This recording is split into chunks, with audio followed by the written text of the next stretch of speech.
Over the last few decades, we've seen fertility medicine really being able to incorporate novel technologies to allow it to help those who previously have not had a real hope of success. This is Dr. Zev Williams, a reproductive endocrinologist at New-York-Presbyterian and Columbia. We've gone from having success rates of under 1% to now, in good prognosis patients, well over 90%. And we've also seen this field expand from being solely helping women with tubal factor infertility to now male factor. In his practice, Dr. Williams often treats women who struggle with fertility issues like tubal factors, repeated miscarriages, diminished egg quantity, and more. But male factor infertility accounts for about 40% of fertility issues, and one of those issues is azoospermia, or the absence of sperm in a semen sample. Azoospermia has long perplexed physicians because the patient is often healthy and their semen sample looks completely normal. But when you look at it under a microscope, instead of seeing a field of sperm swimming around, you just see fields of debris. So cells, cell fragments, but no sperm. What's interesting, though, is when we say there's no sperm present, we're oftentimes almost correct. It looks like there's no sperm because the few sperm that do exist are extraordinarily difficult to locate. A normal semen sample contains 2 or 3 million sperm, but a sample from someone with azoospermia might contain 2 or 3. Finding them is a painstaking, labor-intensive process for technicians in a lab. It's something that is akin to trying to find a needle hidden within 1,000 haystacks, but doing it in a short time period so that once you find that sperm, you're able to take that sperm and still use it to fertilize an egg successfully and have it result in an ongoing pregnancy. That's the kind of task that for a human to do is really a monumental and nearly impossible task. But where some might see a roadblock, Dr. Williams saw an opportunity to look beyond the limits of human ability and to leverage the power of artificial intelligence. He and a team of researchers spent the last 5 years developing a system that has made the nearly impossible possible, an AI-fueled advancement that is helping couples who never thought they'd be able to have a biological child of their own. You know, fertility is such an ancient part of the human experience. And to think that you have literally the most advanced technologies trying to solve some of the most ancient challenges that we've faced, I think there's something incredibly profound about that. I'm Erin Welsh, and this is Advances in Care, a podcast about groundbreaking developments in modern medicine. Today, my conversation with Dr. Zev Williams, Chief of the Division of Reproductive Endocrinology and Infertility at New-York-Presbyterian and Columbia. He shares the story behind his latest achievement, STAR, which stands for Sperm, Track, and Recovery, an innovative technology to address azoospermia that's part of a new era for reproductive medicine.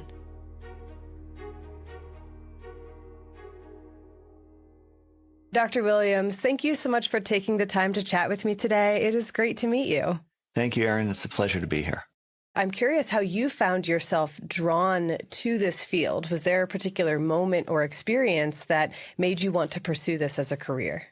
For me, when I was seeing those struggling with infertility, who were really otherwise healthy, and then suddenly this thing that they wanted so badly that was so important and so meaningful and wasn't able to happen to them, I really felt that challenge and helping those who had infertility and recurrent pregnancy loss. But it was also interesting because at an intellectual level, this was such a black box field. There's so many areas where we just don't fully understand how it's happening. And it's one of those areas from a research point of view where you can make, within the scope of a career, actual discoveries that lead to changes in patients' lives. That, I think, is enormously motivating. Yeah. And what makes research in reproductive medicine different from others? That shorter turnaround time from research to impact, how is that more achievable than in other fields? We often speak in medicine about this transition from bench to bedside, to be able to do research and eventually translate it into clinically meaningful changes. And fertility medicine is unique in that the bench is literally at the bedside. These are not two separate areas. And you can actually stand and see on your left side the procedure room where patients have their eggs retrieved, and on the other side, the IVF lab where the eggs are fertilized and grown. And so the ability then to be able to innovate and to introduce changes can happen at such a quick pace that you can really see multiple discoveries go from concept, initial design, development, validation, and ultimately seeing patients having success from it.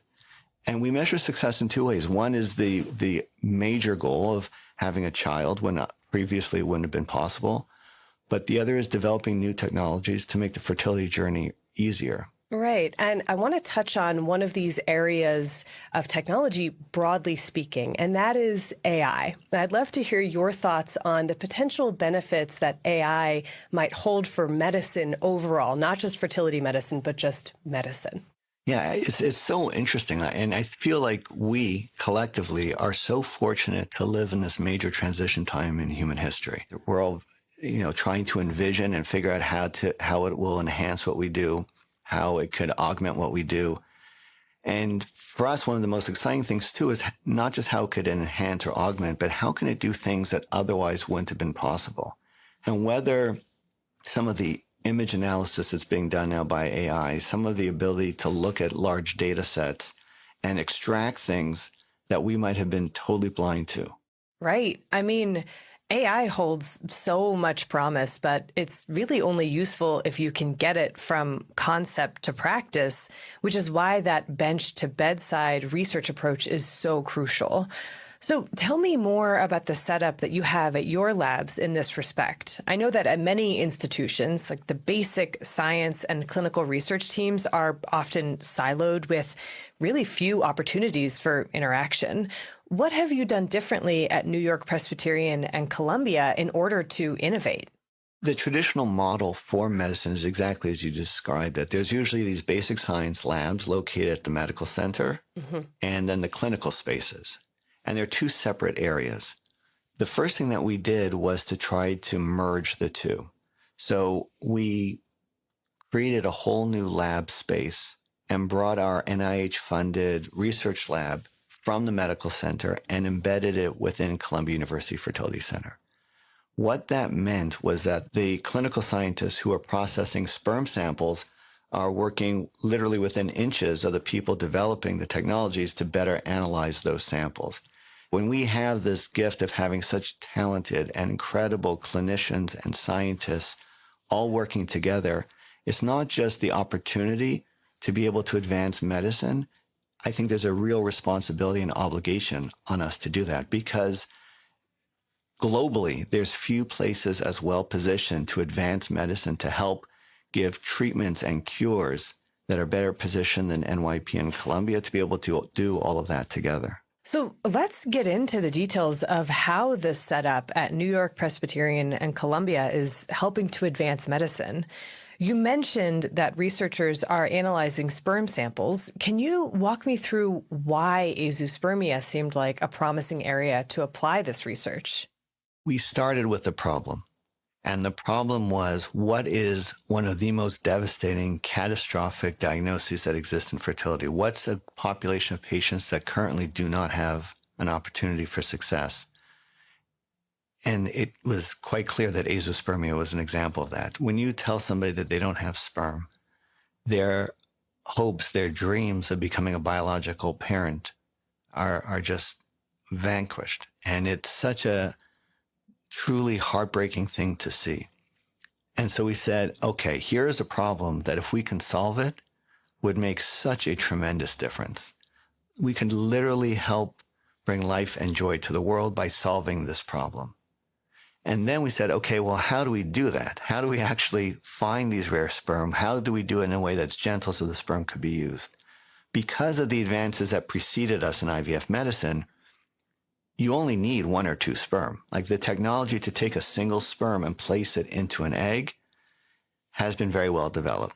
The challenge then is how do you find that one or two sperm? And that's where we said, okay, let's try to come up with a solution to do that. That is a complicated challenge that I'm sure took some complex technology to try to solve. And I know that there's a unique backstory to this development. Can you talk about the inspiration behind this solution that you and your team built? We started off by thinking of the problem that astrophysicists have, where they're sort of scanning through the sky. They'll see billions of stars, and they'll want to be able to detect when is there a new star born. What are some of the ways that they go about solving that problem? Because we're looking through fields with billions of fragments, and we're trying to find that one special one.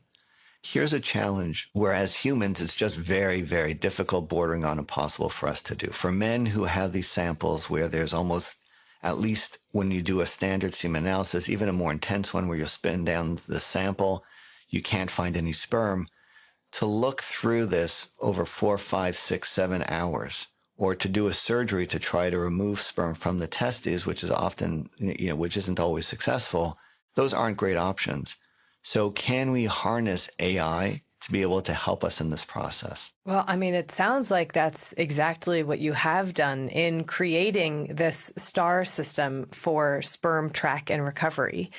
So I'm curious, what types of technology and expertise did you bring together to both find the sperm and then collect them for fertilization? So I think a good way to put together the expertise that are represented is to understand the elements that had to come together to make it happen. And you needed 3 separate technologies to converge to allow this to happen. Without any one of these 3, it couldn't happen. So the first is to be able to make advances in microfluidics so that you can have a sperm sample that you can both detect sperm in and sort the sperm within one microfluidic chip. Up till now, there have been some chips that are very good for looking and some microfluidic chips that are very good for sorting. We had to develop a new chip, what's called the Fusion DTX chip, which stands for Diagnosis and Treatment, that allows us to both look and sort sperm. So you need that advanced microfluidics. You also needed high-speed imaging technology. So the ability to image, we can go up to 8 million images per hour to be able to look through the sample without needing any lasers or dyes or harsh treatments. And the last component is the AI component, the ability to look through fields of tons of debris and cell fragments and to be able to pick out literally that 1 or 2 sperm samples out of millions of other images. And the whole thing had to happen so quickly that it could be done in real time, literally milliseconds from being able to identify, capture the image, identify that there's a sperm, and sort out that sperm.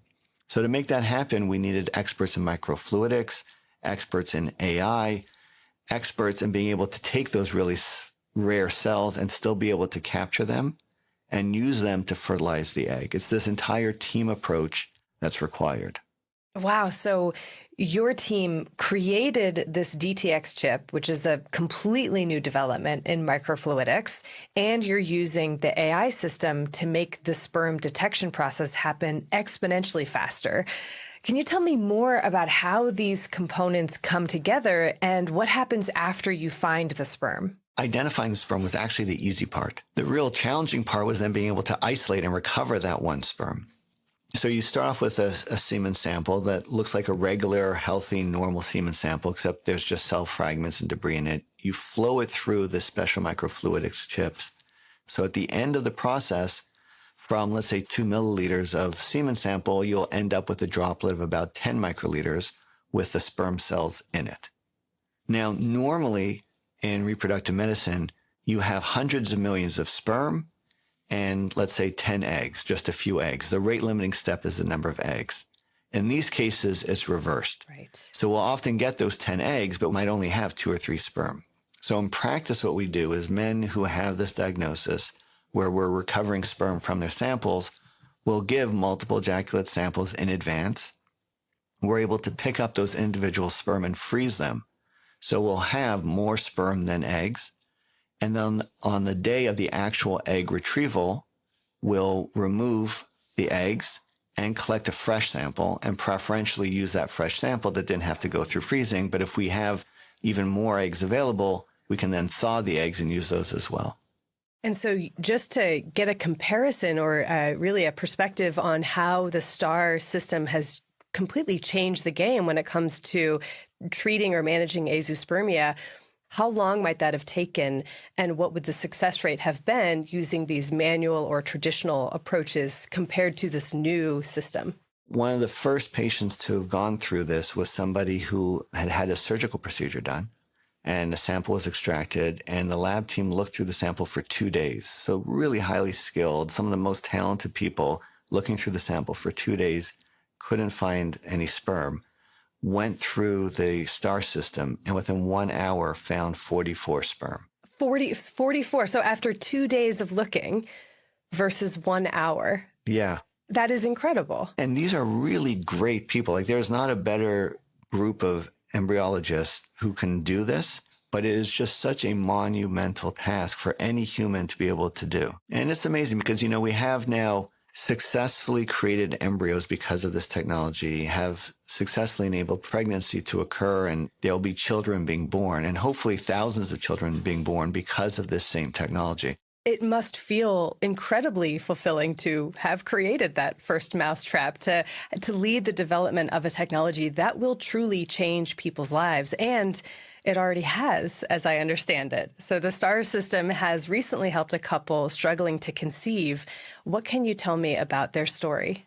So the first couple to have successfully gone through the STAR system had been struggling with infertility for 19 years, almost 2 decades, but never gave up hope. The man gave a sperm sample, and whereas a normal semen analysis and even careful looking would find no sperm, we found some, we were able to freeze them. And on the day of the egg retrieval, he gave another sperm sample. We were able to find 7 sperm, some of which were actually moving, which is incredible. We didn't need to use any frozen sperm. The fresh sperm could be used. They fertilized the eggs, successfully created an embryo, transferred the embryo, and the patient's now about 4 months pregnant with a healthy ongoing pregnancy. Wow. That is just a beautiful outcome to the story of this technology. I mean, would you have thought 5 years ago that this is what you'd be able to accomplish with AI? That was certainly the hope and the dream from the beginning. And what's interesting is how technology works, where we'll take something that was just a concept, design it, develop it, validate it, and implement it. And how quickly it goes from being like just a concept to like, well, yeah, this is just routine. We've had a lot of fertility clinics from around the world reach out and ask to be able to offer this. And that's where we're working to try to make a lot of the user interface on the computer side and the microfluidics simpler to use so that a regular laboratory technician could run it. So the bar, like as soon as we achieve something, suddenly it becomes, okay, well now how do we elevate it more? I think that's part of the natural human drive. I think that's why we keep progressing. So of course, we developed the ability to now identify the sperm. The next thing was like, yeah, okay, but how do we now use it to get the healthiest sperm? As soon as you reach 1 bar, it's okay, how do we raise that again? Well, I look forward to seeing how this kind of research will allow you to keep raising that bar in the years ahead. Dr. Williams, thank you so much for sharing all of this with us today. It is really so exciting to get these insights into how artificial intelligence is helping humans create life. Well, Erin, I really appreciate you taking the time to speak with me and explore this topic, because I think this is one of those areas where all of us are living through this transformational period in human history and especially biomedical history. Many thanks to Dr. Zev Williams for sharing the story behind the STAR sperm track and recovery system and its success, the first pregnancy, thanks to AI. I'm Erin Welsh. Advances in Care is a production of New York-Presbyterian Hospital. As a reminder, the views shared on this podcast solely reflect the expertise and experience of our guests. To listen to more episodes of Advances in Care, be sure to follow and subscribe on Apple Podcasts, Spotify, or wherever you get your podcasts. And to learn more about the latest medical innovations from the pioneering physicians at New York-Presbyterian, go to nyp.org/advances.